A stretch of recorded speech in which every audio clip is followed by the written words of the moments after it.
नमस्कार, welcome and बहुत बहुत स्वागत है आपका सीएनबीसी आवाज पर। आप देख रहे हैं property Guru presented by signature global और आपके साथ में हूं आपका होस्ट विपिन भट्ट। तो एक बार फिर लेकर हाजिर है आपका मनपसंद प्रोग्राम। तो देखिए काफ़ी कुछ हो चुका है, काफ़ी बड़ी बड़ी घटनाएं हो गई हैं, बजट हो गया है, डील हो गई है और तो काफ़ी जो सोशो इकोनॉमिक पूरा इन्वायरमेंट है उसमें काफ़ी बड़े बड़े बदलाव आए हों और अब इन सब का इम्पैक्ट रियल एस्टेट मार्केट पे कैसा जाएगा वो सारी बातचीत आज हम करेंगे। ऑफ कोर्स आपके सवाल तो हैं ही, हमेशा की तरह उनके जवाब लेंगे और ये सारी बातचीत करने के लिए हमारे साथ जुड़ रहे हैं आज के हमारे प्रॉपर्टी गुरु सीआरई मैट्रिक्स के को फाउंडर और CEO Abhishek Kiran Gupta. Hi Abhishek, how are you? First class, एकदम एक्साइटेड। इतनी सारी खुशखबरी एक साथ आ गई कि और क्या आने वाला है। राइट, तो अब देखते हैं कि इसमें से कितनी खुशखबरी रियल एस्टेट के लिए वास्तव में खुशखबरी। तो देखिए बजट आया, जितना हमें समझ में आया आप ज़्यादा बताएंगे कि बहुत ऐसा सीधा डायरेक्ट अनाउंसमेंट तो रियल एस्टेट के लिए नहीं रहे, बिट्स एंड पीसेस में रहे, लेकिन जो मेजॉरिटी ऑफ अनाउंसमेंट है अगर आप उन्हें जोड़ दें रियल एस्टेट से, चाहे वो इंफ्रा हो या फिर दूसरे रोजगार वाले अनाउंसमेंट हो, तो कहीं ना कहीं फ़ायदा मिल जाएगा रियल एस्टेट को। और ट्रेड डील भी अनाउंस हो चुकी है इंडिया और अमेरिका के बीच। सीधा अगेन रियल एस्टेट के साथ ऐसा कनेक्शन तो नहीं है, लेकिन सेंटिमेंट जरूर पॉजिटिव कर देगी।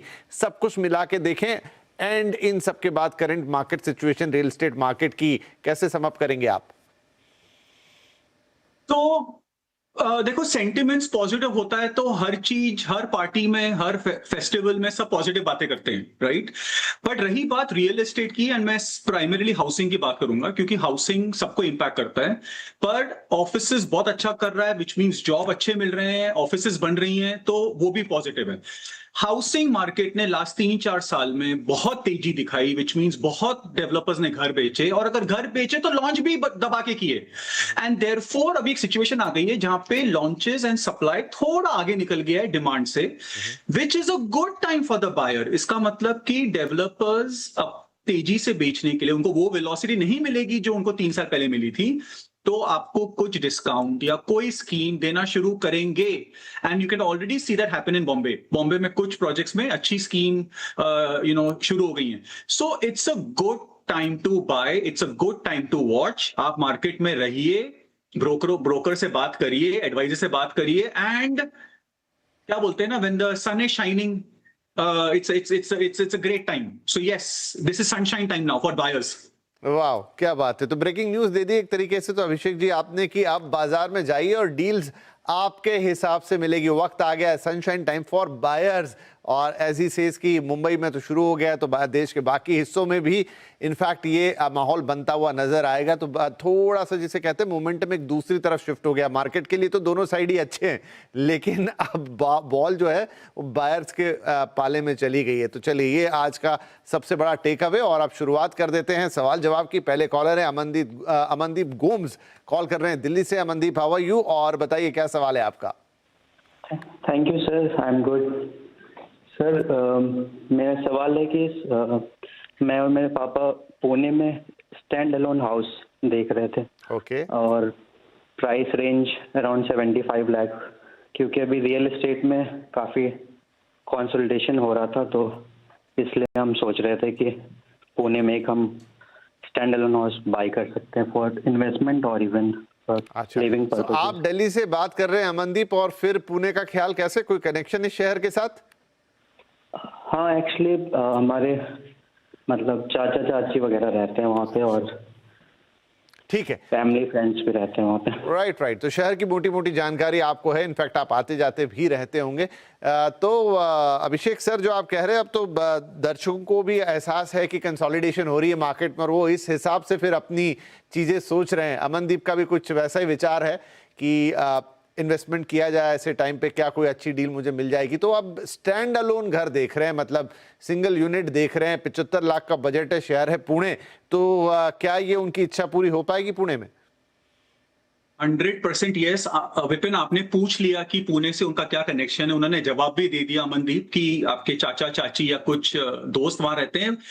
जब मैं आपका सवाल सुन रहा था मैं तो इतना खुश हो रहा था कि नॉर्थ इंडिया को पूना पसंद है, नहीं तो क्या होता है हमेशा सिर्फ बॉम्बे वाले ही पूना में घर खरीदते हैं। तो पहली बात तो congratulations for that. Second, Poona में इतने घर बिके हैं लास्ट 4 साल में, it is the number 1 city, and उसका सिर्फ एक ही कारण था, ऐसे कारण तो और भी हैं, पर मेरा फेवरेट कारण एक ही था या एक ही है कि बिकॉज ऑफ अफोर्डेबिलिटी। तो 75 lakhs में अगर आपको घर खरीदना है तो शायद ये एक ही मेट्रो सिटी जहां आप खरीद सकते हो अहमदाबाद के अलावा। तो कॉन्ग्रेचुलेशंस, आपको घर तो मिल जाएगा।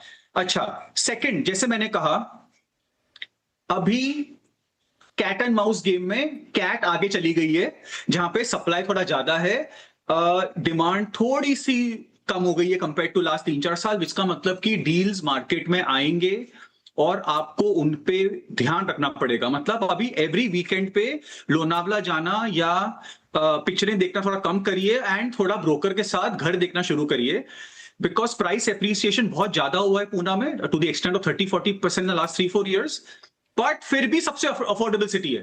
तो नॉर्थ पूना पे आप प्लीज फोकस करिए। आई डोंट नो आपके परिवार वाले कहां रहते हैं, but please focus on areas where the prices are less than I would say 8,000 9,000, क्योंकि उसमें एप्रिसिएशन भी मिलेगा आपको। अगर आप 15,000 का खरीदोगे कुछ, तो वहां पे एप्रिसिएशन थोड़ा स्लो रहेगा। So yes, I am very glad कि आप पूना देख रहे हो। राइट, कोई ऑप्शंस देना चाहेंगे यहाँ पर? तो जैसे मैंने कहा, north Poona, I am not saying PCMC, but I am definitely saying Poonawala, I am saying Rawat, I am saying Tathawade, these are great places. Plus if you look at south central Poona, Hadapsar में मगरपट्टा के आसपास इतने सारे नए ऑफिस बन रहे हैं, और जहां ऑफिस बनेंगे विपिन, वहां पे जॉब्स होएगा, वहां पे लोग चाहेंगे कि वहां पे रहें। तो अगर अमनदीप आके नहीं भी रहते हैं खुद, तो भी he can easily put his house on rent. ठीक है जी, तो अमनदीप, आपकी तो इच्छा पूरी हो जाएगी। 75 लाख में आपको घर मिल जाएगा पुणे में, स्पेसिफिक नहीं लेकिन एरिया वाइज यहाँ पर आपको अभिषेक ने बहुत सारे ऑप्शंस दे दिए हैं। आपके मित्र वहाँ पर हैं, आपके परिवार वाले वहाँ पर हैं। एक बार जरा उनसे बातचीत करके 2-4 ब्रोशर देखिए, और जैसा कह रहे हैं अभिषेक कि अब थोड़ा वीकेंड में टाइम इस पर दीजिए, एंड डेफिनेटली आपको आपके बजट में अच्छा और डील भी मिल सकती है, that is very important. Right, आगे बढ़ जाते हैं। कनव मलिक अब हमारे अगले कॉलर हैं, कॉल आ रही है हरियाणा से। कनव साहब, बहुत स्वागत है आपका। हरियाणा, अच्छी बात, किस शहर से बोल रहे हैं आप? जी, ये मैं गुड़गांव से बोल रहा हूँ। अच्छा, दैट वे हरियाणा, ओके जी, बहुत स्वागत है आपका। बताइए क्या सवाल है सर? ऐसा है, मैंने एक प्लॉट लिया था बहादुरगढ़ में, सेक्टर 6 में। ओके। हाँ, तो मेरे को पूछना था, वो निवेश के लिए ठीक है, अभी उसको रखना ठीक रहेगा या अभी निकाल देना चाहिए? ज्यादा एप्रिसिएशन देखा नहीं है अभी। अच्छा, तो ये आपने प्लॉट लिया कब था, क्या कीमत में लिया था? आप कह रहे हो ज्यादा अप्रिसिएशन आ नहीं रही। ये मैंने करीब 3.5 साल पहले लिया था। ओके। हाँ। और क्या प्लॉट साइज, क्या भाव रहा था उस समय? थोड़ा हम अंदाजा लगा पाएंगे फिर? 350 गज का था ये प्लॉट। ओके। हाँ जी, तो ये मैंने पर square yard I think so सारा नेट मेरे को पड़ा था 70,000 के आसपास। 70,000 में आपको प्लॉट मिला? ओके, पर स्क्वायर यार्ड। ओके। हमने कहा नहीं तो हम भी आके ले लेते हैं फिर वहां पे तुरंत। Right, got your point. तो अभी तक देखा जाए जिस हिसाब से बाकी जगहों पे रेट बढ़े हैं, उधर इतना बड़ा नहीं। ठीक, तो उसको लॉन्ग टर्म के लिए रखना चाहिए या नहीं रखना चाहिए? समझ गए, और अच्छा सवाल है आपका। इनफैक्ट तो अभिषेक, बहादुरगढ़ ऐसे कई इलाके हैं वहां पर एनसीआर के आसपास जहां अभी भी प्लॉटिंग अवेलेबल रहती है। लोग अपने आउटस्कर्ट्स में जाके बड़े बड़े घर, कोठियां जिसको कहते हैं, वो बनाते हैं। तो इन्होंने भी वैसा कुछ लिया, एक प्लॉट लिया, लेकिन इनके हिसाब से नहीं लग रहा है कि उसमें कुछ 3-4 साल हो गए, अप्रिसिएशन देखने को नहीं मिला है। तो कहाँ गाड़ी अटक रही है और फिर आगे इन्हें क्या करना चाहिए? अगर आप देखो, बहादुरगढ़ वो काफी अच्छे से अभी कनेक्ट हो रहा है। जहां तक मुझे एग्जैक्ट प्लॉट कहाँ है वो तो नहीं पता, बट जो ये लोकेशन है वो मेट्रो लाइन से भी कनेक्टेड है। I think that's the green line in Delhi, NCR. फिर एक नया अर्बन एक्सटेंशन रोड भी बन गया है वहां पे। तो कनेक्टिविटी इंप्रूव हो रही है, और मैं हमेशा ये कहता हूं, जहां इंफ्रास्ट्रक्चर आएगा वहां पे और डेवलपमेंट होगी तो लोग रहना चाहेंगे। हर किस्म का रियल एस्टेट वहां पे बनेगा, एंड आगे चल के एप्रिसिएशन होगा। यस, इसको मैं थोड़ा सा अनफॉर्चुनेट कहूंगा कि 3.5 साल हो गए अप्रिसिएशन नहीं मिला, बट जिस हिसाब से इंफ्रा बन रहा है और ये द्वारका एक्सप्रेस वे के भी पास में है, तो आई थिंक अब ये इतना वेट कर चुके हैं तो 2-3 साल इनको और वेट करना चाहिए, बिकॉज जिस हिसाब से वहां डेवलपमेंट हो रहा है, infra, residential, townships, I think it's worth waiting. I think it's worth waiting, he should wait. Right, तो कनव जो आपका मूल पॉइंट था, बाकी चीजें तो बोल दी यहाँ पर अभिषेक ने, लेकिन आप थोड़ा रुके। 3-3.5 साल छोटा समय होता है रियल एस्टेट के लिहाज से, थोड़ा इंतजार कीजिए, चीजें बेहतर हो रही हैं, आपको अच्छा अप्रिसिएशन मिलेगा। अब इन्वेस्ट किया है तो थोड़ा उसको वक्त दीजिए। चलिए हम आगे बढ़ते हैं, हमारे अगले कॉलर मिस्टर आलोक राय, और कॉल आ रही नोएडा एक्सटेंशन से। आलोक जी स्वागत है आपका। सर क्या सवाल होगा? जी सर नमस्ते। सर मैंने ना 2-2.5 साल हो गए हैं, 2.5 साल लगभग हो गए हैं, तो मैंने नोएडा एक्सटेंशन में आरजी लग्जरी में फ्लैट लिया था। फ्लैट का साइज है 1175 स्क्वायर फीट। ये मैंने 63 लाख में लिया था। ओके। और अभी इसका रेट कुछ हाल फिलहाल में चल रहा है, मतलब सेलिंग, जो रीसेलिंग या सेलिंग हो रही है वो 95 या 1 करोड़ के आसपास हो रही है। तो मेरे लिए सर ये सवाल था कि कब सही समय रहेगा कि मैं इसको, मतलब पोजीशन की डेट अभी पोजीशन की डेट नहीं आई है। पोजीशन होपफुली इस साल के एंड तक होगा इसका। ओके, समझ गया आपका सवाल कि क्या थोड़ा और रुक जाना चाहिए, क्योंकि या फिर और निकाल ले। मतलब ठीक है, बढ़िया अप्रिसिएशन आपको मिल ही रही है, 3-3.5 साल में तो बुरा नहीं है बिल्कुल। तो ये कहानी एनसीआर की है ही, गुरुग्राम का झंडा सबसे ऊपर रहता है अभिषेक, लेकिन नोएडा, ग्रेटर नोएडा, नोएडा एक्सटेंशन, वहां पर भी लोगों को अच्छे अप्रिसिएशन मिल रहे हैं। बट सवाल यही कि ये अप्रिसिएशन साइकिल क्या अब रुक जाएगी, जैसे हम सब लोग बात कर रहे हैं, थोड़ा प्रॉपर्टी स्लो डाउन की तरफ जा रहा है, या फिर कुछ मार्केट ठहर रहे हैं, और ये तो ऑलरेडी थोड़ा हीटेड मार्केट था, तो कुछ गुंजाइश है, या फिर जितना है अब इन्हें बुक करना चाहिए वो प्रॉफिट? जी देखिए, मैं तो बहुत बुलिश हूं नोएडा पे, क्योंकि नोएडा ने 10 साल बहुत तकलीफ देखी है। एंड मतलब 10 साल मतलब पहले, अभी लास्ट 6-8 साल में it is doing very very well. But उस पर आते हैं 2 मिनट में। ये प्रोजेक्ट एनसीएलटी में था, इसका फेज 1 आई थिंक 2020 या 21 में डिलीवर होने वाला था, 24 या 25 में डिलीवर हुआ है, तो कुछ 4-5 साल पुराना है। सुप्रीम कोर्ट इसको कंटिन्यूसली देख रही है, तो डिले तो हुआ है। पर जो फेज 2 है, आई थिंक जहां पे इनका घर है, इनका इन्वेस्टमेंट है, वो बोल तो रहे हैं कि 26 एंड में डिलीवर कर देंगे, पर मेरे ख्याल से there could be some delay, and शायद वो 27 या कभी डिलीवर होगा। बट अगर आप देखो प्राइस, एंड उन्होंने एब्सोल्युटली सही कहा, 6300 या 63 लाख में उन्होंने खरीदा है। आज शायद price is just touching 95 lakh और 1 crore. That is a great appreciation. मेरा ये जेन्युइन ओपिनियन है कि आपका एप्रिसिएशन जो होना था वो हो चुका, एंड यूर लकी कि इतने कम टाइम स्पैन में हुआ है। और in an NCLT project, please find a buyer, exit as soon as you can and buy into a branded project on a Yamuna Expressway, क्योंकि Noida as such is rocking। मैं तो हमेशा यही बोलता हूं कि दिल्ली के दो छोटे भाई हैं, गुड़गांव एंड नोएडा, बड़े मियां, छोटे मियां सुभान अल्लाह।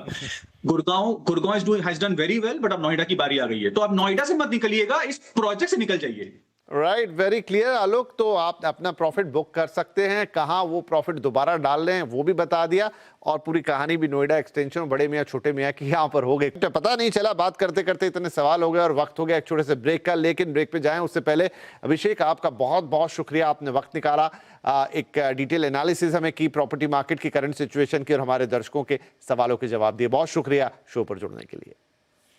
चलिए, तो फिलहाल यहाँ पर वक्त है एक छोटे से ब्रेक का। ब्रेक के उस पार होगा आपके लिए एक सरप्राइज, लेकिन उससे पहले आप अपने सवाल हमें व्हाट्सएप कर सकते हैं 7045220000 पर, और जिन्हें मेल भेजना अच्छा लगता है, डिटेल्ड काफ़ी सारा, हमारे लिए भी अच्छा होता है, वो हमें ईमेल कर सकते हैं pg@moneycontrol.com पर। बस वहाँ पर अपना फ़ोन नंबर ज़रूर लिख दीजिए, व्हाट्सएप पर आएगा तो ऑटोमेटिकली मिल ही जाएगा। तो दोनों माध्यम जो आपको पसंद आए वैसे अपने सवाल भेजिए।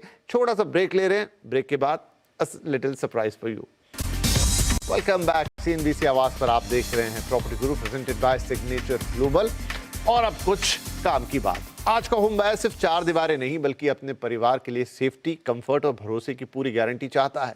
इसी सोच के साथ सिग्नेचर ग्लोबल भारतीय रियल एस्टेट सेक्टर में ग्लोबल सेफ्टी स्टैंडर्ड्स को एक नए स्तर पर, एक नए लेवल पर लेकर जाने की दिशा में एक बड़ा कदम उठा रहा है। तो घर खरीदने से पहले जरूर जान लीजिए कि क्या है ये सेफ्टी स्टैंडर्ड और क्यों है ये आपके लिए बेहद जरूरी।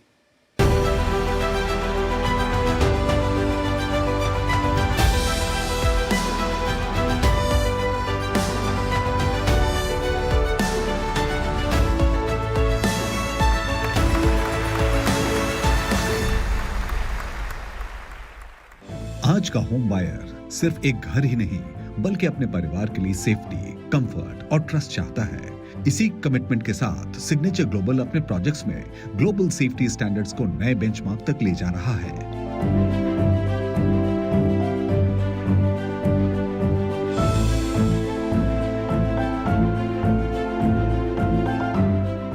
इसी क्रम में सिग्नेचर ग्लोबल ने इंडो इटालियन जॉइंट वेंचर सीको हायरून प्राइवेट लिमिटेड के साथ अर्थक्वेक रेसिस्टेंस टेक्नोलॉजी को लेकर एक महत्वपूर्ण एमओयू पर हस्ताक्षर किए। ये कोलैबोरेशन हाई राइज कंस्ट्रक्शन में स्ट्रक्चरल सेफ्टी, स्टेबिलिटी और रेसिडेंट कंफर्ट के लिए मानक स्थापित करने की दिशा में एक बड़ी पहल है। आज हमने सीको हायरून के साथ एक एमओयू साइन किया। हम इंट्रोड्यूस करने जा रहे हैं पूरे इंडिया में ट्यून मास डैम्पर को, क्योंकि आज हम ये देखें कि जो भी हाई राइज बिल्डिंग्स हम बना रहे हैं, हाई राइज बिल्डिंग की जो सेफ्टी है वो सेफ्टी हमारे लिए आज भी एक विषय है और फ्यूचर के अंदर भी एक अपने आप में एक ऐसा सीरियस एक चैप्टर है कि जिसके अंदर हमें ध्यान देना चाहिए। और आज ही जिन बिल्डिंग्स को हम फाउंडेशन से ऊपर की तरफ लेके जा रहे हैं, तो फाउंडेशन से लेके जब फाइनली वो बिल्डिंग हमारी बन के खड़ी होती है तो उसके अंदर उसकी सेफ्टी हमारी सबसे पहली प्रायोरिटी है।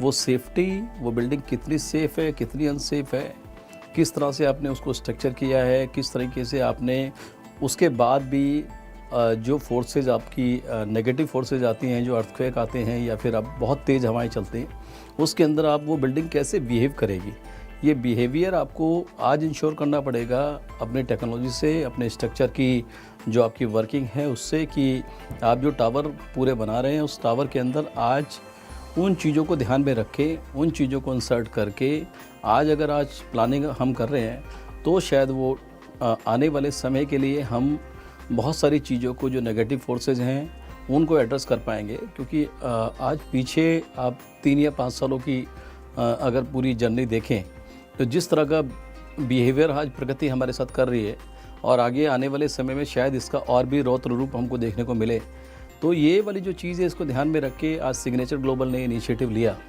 कि हम सीको हायरून के साथ मिलके, हायरून अपने आप में एक ऐसी वर्ल्ड क्लास कंपनी है जो बेसिकली काम करती है इस तरह की चीज़ों पे कि जैसे नासा के अंदर या बुलेट ट्रेन में जो एक कंपन होता है उस कंपन को लेके, या जो ब्रिजेस होते हैं उसके कंपन को लेके, तो वो जो फोर्सेज हैं नेगेटिव फोर्सेज उसको कैसे कंट्रोल किया जाए, तो उसमें जो ट्यून मास डैम्पर का अपने आप में एक बहुत अहम रोल रहता है कि वो वाली चीज़ें आज उस लेवल पे सोच के जो वर्ल्ड वाइड बेस्ट चीज़ें हैं, जो टेक्नोलॉजी के अंदर बेस्ट हैं, उन चीज़ों को सोच के आज हम डिज़ाइन करें। So with Signature Global, that is a very important investor in the real estate, we had a very big opportunity to sign a MOU for a very large number of buildings, and we have proposed to Signature Global the use of a new technology of tuned mass damper. So tuned mass damper is not a new concept, and is a very simple concept because it is a mass that is forced to move with a period that makes that the structure tend to swing in the opposite way, and the tuned mass damper reduce the deflection of the building. So this is very simple in principle. Technology presentation के दौरान industry experts और global partners ने दिखाया कैसे hysteretic tuned मास dampers यानी HTMDs wind और seismic movements को control करके इमारतों को ज्यादा सेफ और रेजिलिएंट बनाते हैं।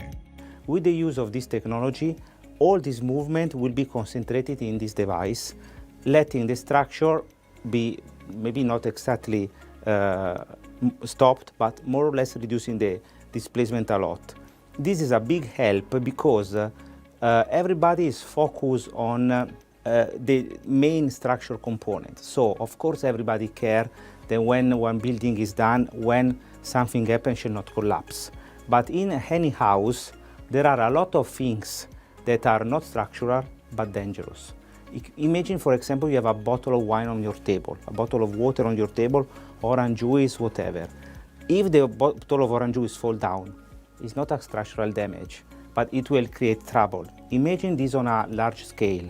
You have a library, you have I don't know, some furniture, or I don't know, some painting, some lamps or whatever. When these kind of things are damaged, they can create trouble. They can create damage, and they can, and from two points of view. First is a cost. Imagine if something fall down, it is broken, you have to repay, you have to rebuy or whatever. And second, can create injury for the people that is living in the house. If one lamp is falling down and hitting somebody, or if one furniture is falling down and hit somebody, can be more dangerous than a lot of minor house accident that can happen. So this is the big advantage of this technology. इस historic collaboration के साथ signature global एक बार फिर अपनी commitment दोहराता है। घर सिर्फ स्ट्रक्चर से नहीं, बल्कि सेफ, सस्टेनेबल और फ्यूचर रेडी लिविंग का वादा है।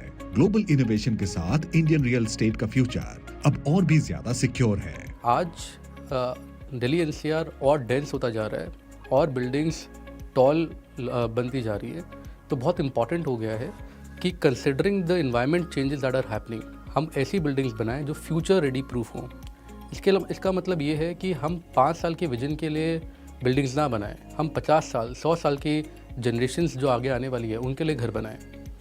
उसमें इम्पॉर्टेंट है कि हम इलेक्ट्रिफिकेशन पे ध्यान दें, हम सस्टेनेबल फीचर्स प्रोवाइड करें, हम वेलनेस पे बहुत इन्वेस्ट करें, और हम कम्युनिटी लिविंग को बहुत इंपॉर्टेंस दें, जिसमें सबके लिए सब कुछ अवेलेबल होना चाहिए। उसमें आज एक फेदर लगा है हमारे कैप में, which is the tune mass damper. It is a new technology जो इंडिया ने कभी ऑब्जर्व नहीं करी थी, जो बाहर न्यूयॉर्क, ताइवान और ऐसे देशों में ऑलरेडी एप्लीकेबल है। अर्थक्वेक जैसे नेचुरल डिज़ास्टर जो लास्ट ईयर में ही 4 से 5 इंसिडेंट्स ऐसे पाए गए जहाँ पे 4 रिक्टर स्केल का मैग्नीट्यूड से ज़्यादा अर्थक्वेक्स आए हैं। तो इसमें इम्पॉर्टेंट होता है कि ऐसी बिल्डिंग्स बनाई जाए जो टॉप फ्लोर पे भी लोग रह रहे हैं, they do not gate impacted because of any change that is coming in the wind और अर्थक्वेक। इस सारी बातों को मद्देनज़र रखते हुए हमने आज जो MOU साइन किया है, ये इटालियन फर्म के साथ किया है, जहाँ पे उनका टेक्नोलॉजी और नो हाउ जो उन्होंने इतना सारा research and development in last 20-30 years किया इस पर्टिकुलर प्रोडक्ट पे, वो आज हम फ्रूटिफाई कर पाए, आज हम ऑन टेबल लेकर आ पाए।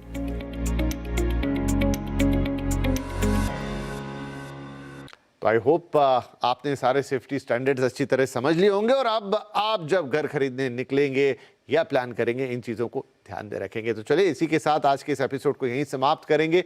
अगले हफ्ते आपसे फिर मुलाकात होनी है। आपके सवाल हमें लगातार मिलते रहते हैं pg@moneycontrol.com पर, या फिर आप हमें व्हाट्सएप कर सकते हैं 7045220000 पर। जैसा आपको अच्छा लगे आप अपने बस सवाल हमें भेजिए, जवाब हम उनके लिए तैयार करेंगे। तो आज के लिए इतना ही, अगले हफ्ते फिर मुलाकात होगी। तब तक के लिए टेक केयर, नमस्कार।